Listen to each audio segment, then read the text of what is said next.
ఈ ప్రాంతమంతా కూడా దీవించబడాలి, సంఘాలు వెచ్చించబడాలి. గంగలకూరు అగ్రహారంలో ఉన్నటువంటి దైవజనులందరినీ మీరు దీవించి ఆశీర్వదించి నైనా ఇప్పుడు వాక్యము బోధిస్తున్న దైవజనులను మీరు ఎత్తిపట్టుకొని మాకును అందరికీ కావలసిన వర్తమానాన్ని మీరు దయచేయమని యేసు నామములో ప్రార్థిస్తున్నాను మా పరమ తండ్రి, ఆమేన్. Praise the lord. మరి సమలయ్య గారు, మరి రెవరెండ్ డాక్టర్ ఎన్ఎస్ తాతిపూడి గారు అమలాపురం మన్నా జూబ్లీ చర్చ్ నుండి మన మధ్యకు వచ్చారు. వారు వస్తుండగా చప్పట్లు కొట్టి ప్రేమతో వారిని ఆహ్వానం. రాత్రి మీతో గడపడం నిజంగా నాకు చాలా సంతోషంగా ఉంది. మరి ముఖ్యంగా నా కుమార్తె ఒక 5 నిమిషాలు మాట్లాడుతుంది. ఆ తర్వాత నేను పూర్తి సమయాన్ని తీసుకొని నేను దేవుని ఒక వాక్యాన్ని నేను మీకు అందిస్తాను. మైక్ అదండి.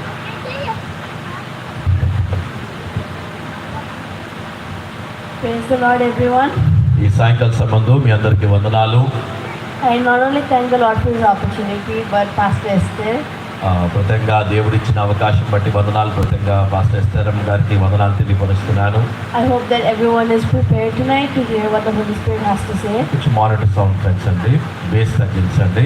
ఈ రాత్రి దేవుడు మనతో మాట్లాడడానికి మనమందరం కూడా సిద్ధపడతాము. That everyone will go to their homes blessed tonight. ఈ రాత్రి మీరు ఇంటికి వెళ్తుండగా మీరు పరిపూర్ణంగా ఆశీర్వదించబడి వెళ్ళాలని నేను ఆశిస్తున్నాను. Let's all open Romans 8:28. మనం రోమాపత్రిక 8వ అధ్యాయము 8వ వచనాన్ని మనం చదువుకుందాం. ఎవరైనా బైబిల్ తీసిన వారు మైక్లో కొంచెం చదవడానికి సహకరించాలని కోరుతున్నాను. రోమాపత్రిక 8వ అధ్యాయము 8వ వచనం.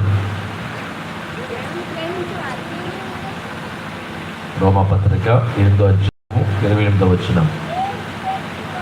దేవుని ప్రేమించు వారికి అనగా ఆయన సంకల్పముల చొప్పున పిలువబడిన వారికి మేలు కలుగుటకై సమస్తము సమకూడి జరుగుచున్నది. This verse just doesn't say some things. ఇక్కడ ఈ వచనం మనం చూసినట్లయితే ఏదో కొంత జరుగుతుంది అనట్లేదు. It says all things. సమస్తము జరుగుచున్నది అని రాయబడి ఉంది. Even in hard seasons, అయితే మన కష్టాల్లో కూడా, even in disappointments, మన జీవితంలో కొన్ని క్లిష్టమైన పరిస్థితుల్లో వెళ్ళేటప్పుడు, even in the heartbreaks, మన హృదయం విరిగిపోయిన సమయంలో God is working through all of it. ఇవన్నిట్లో కూడా దేవుడు మన జీవితంలో ఆయన పని చేస్తూనే ఉన్నాడు. You might be in a situation where you're thinking right now, God, why me? ఎందుకంటే కొన్ని పరిస్థితులు మీరు వెళ్తున్నారు, ఎందుకు దేవుడా నాకే ఈ ప్రాబ్లం అన్ని నాకెందుకు పంపించావనుకోవచ్చు. Why these problems to me? ఎందుకు ఈ సమస్యలన్నీ నా ఇంటికే వచ్చాయి.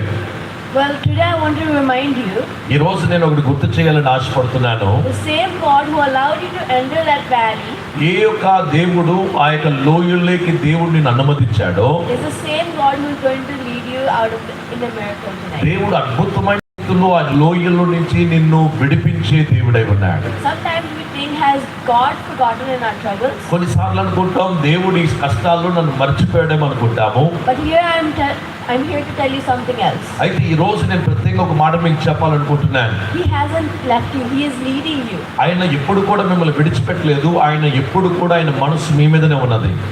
And when you're going through it, you have to remember that the first thing that you can't get anywhere else is with faith. అయితే మీరు వెళ్ళాలి, ముందుకు వెళ్ళాలన్నట్లయితే ఆ వెళ్ళాల్సిన దాంట్లో మొట్టమొదటి విషయం ఏంటంటే మనము విశ్వాసం కలిగి ఉండాలి. If we look at Joseph, యోసేపు గురించి మనం చూసినట్లయితే God gave him a dream. యోసేపుకి దేవుడు కలిగించాడు. But before the palace, అయితే ఆ యొక్క అరణ్యము ముందు ఉన్నప్పుడు there was a pit. అక్కడ ఒక లోయల్లోకి వెళ్తున్నాడు. There was a prison. అక్కడ మళ్ళీ శిరసాల్లో వేయబడుతున్నాడు. Why? ఎందుకు ఇన్ని పరిస్థితి గుండా వెళ్ళాల్సి వచ్చింది? Because God was preparing him in the process. ఎందుకంటే దేవుడు అరణ్యంలోకి ఆ యొక్క భవనంలోకి, రాజభవనంలోకి తీసుకెళ్ళడానికి దేవుడి మార్గం అంతా కూడా తీసుకెళ్తున్నాడు. The same God who put Joseph in the pit, అదే దేవుడు ఆ యొక్క లోయలో లేకుంటే ఆ యొక్క బావిలో యోసేపుని పడవేసిన దేవుడు, positioned him. అదే దేవుడు ఆయన ఉన్నతమైన స్థాయిలో నిలబెట్టాడు. But when Joseph stood in the palace, ఎప్పుడైతే యోసేపు ఆ యొక్క ప్యాలెస్ లో ఆయన నిలబడాడో, back and said, ఆయన వెనక్కి తిరిగి చూసి ఒక మాట అన్నాడు. what was meant for evil, God meant it for good. దేవుడు నాకు కీడు తలంచిన వారందరినీ దేవుడు నాకు మేలుగా మార్చాడని If చెప్పాడు. you're going through something right now, ఒకవేళ ఈ దినమందు మీరు కొన్ని